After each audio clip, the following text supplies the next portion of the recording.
Alors on va s'arrêter maintenant sur les attentes des Congolais. Outre les aspects sécuritaires, ils sont nombreux à espérer que l'heure du changement a sonné. Tour d'horizon des espoirs suscités par la victoire de Félix Tshisekedi avec Sophie Rossi.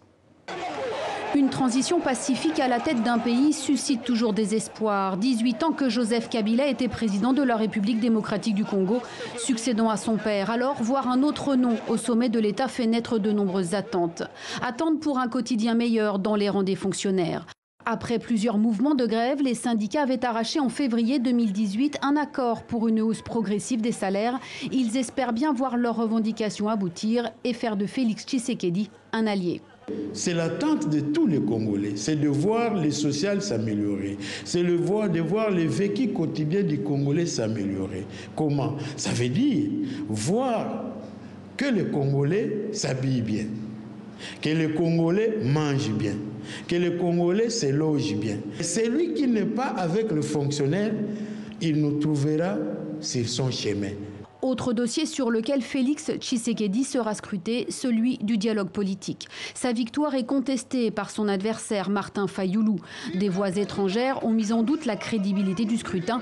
Alors il devra laisser les voix discordantes s'exprimer. Pour la CAJ, une association de défense des droits de l'homme, il est essentiel que le nouveau président de la République en finisse avec les atteintes aux libertés d'opinion. Lui-même est le fils d'une figure historique de l'opposition qui a donné de sa personne.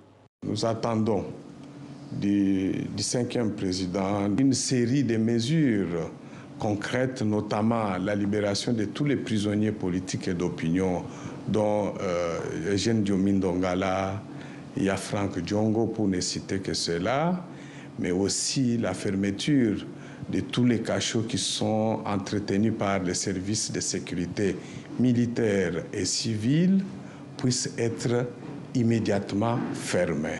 La CAJ espère aussi que le futur gouvernement n'hébergera pas des personnalités mêlées à des malversations financières et que ce régime signe la fin de l'impunité. Dans ce contexte post-électoral où tous les espoirs sont permis, à noter aujourd'hui 2 incidents fâcheux. La marche de la coalition de la Mouka à Uvira a été empêchée par la police. Notre correspondant Amani Alimassi, qui couvrait la manifestation, a été brutalisé par les forces de l'ordre. Les partisans de Martin Fayoulou s'étaient rassemblés pour contester la victoire de Félix Tshisekedi. Bob Kabamba, quand on voit ces images, est-ce que c'est de mauvais augure ? Ben oui, mais il faut aussi ajouter à ces événements le fait qu'une partie des électeurs n'ont pas pu voter. Ce sont des populations de Butembo, de Beni, donc de la population nandé, qui n'a pas pu voter. Ce qui est vraiment très, par rapport à ces populations, de se sentir exclus d'un processus qu'on n'a pas tenu compte de leur suffrage pour pouvoir exprimer leur choix par rapport au futur président. Et ces populations se sentent exclues du contexte congolais et certainement on va avoir du mal à pouvoir entrer dans une politique de réconciliation et de retrouver une unité de ce pays. Il y a aussi l'Église catholique qui continue toujours quand même à ne pas montrer plus d'enthousiasme par rapport à ce président. En liberté de manifester, attentes socio-économiques, les défis sont immenses pour Félix Tshisekedi.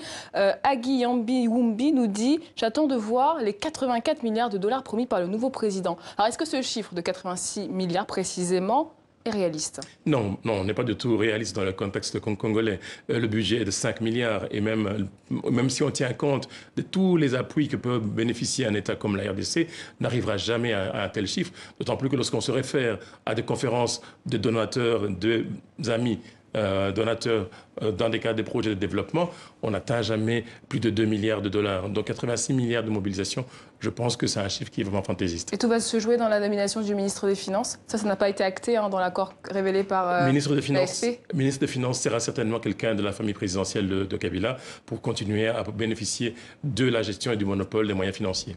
Autre avis rapidement, celui de Patrice Tanga. Pour lui, il faut relever l'économie de la RDC et combattre la corruption. Alors, selon plusieurs enquêtes, dont celle de nos confrères de Bloomberg en 2016, un grand pan de l'économie reste aux mains du clan Kabila. Comment son successeur peut-il respecter ses promesses de campagne? Il aura difficile à les respecter, tout simplement parce que l'essentiel des moyens économiques ne sont pas entre ses mains. Et non seulement entre les mains des privés, dont une bonne partie des proches de Kabila, d'autre part aussi entre les mains des étrangers, notamment des Chinois, sur lesquels le nouveau président n'aura pas d'emprise. Et donc, il va être essentiellement, à mon avis, embourbé dans des discussions politiques. Et l'essentiel de la gestion de l'État va continuer à se faire de manière parallèle sans que lui n'ait de prise sur cette gestion.